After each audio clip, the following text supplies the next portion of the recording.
And ఈరోజు ఎంతో రుచిగా ఉండే కరకరలాడే బ్రెడ్ పకోడాని చేసుకుందాం. నేను ఇందుకోసం ఇక్కడ 5 బ్రెడ్ పీసెస్‌ని తీసుకొని ఇలా నీళ్ళలో డిప్ చేసుకున్నాక బాగా నీళ్ళని పిండుకొని చిన్న చిన్న ముక్కల్లాగా చేసుకోవాలండి.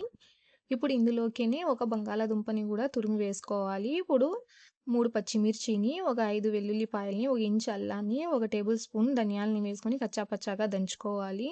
ఇలా దంచుకున్న దాన్ని బ్రెడ్‌లోకి వేసుకొని 2 టేబుల్ స్పూన్ల శనగపిండిని, 2 టేబుల్ స్పూన్ల బియ్యపు పిండిని, ఒక ఉల్లిపాయని ఇలా పొడువుగా కట్ చేసేసుకోవాలి. ఇందులోకి కొద్దిగా కొత్తిమీరని, గరం మసాలాని, అలాగే కారపొడిని, తగినంత ఉప్పుని వేసుకొని బాగా కలుపుకోవాలండి పకోడా పిండిలాగా.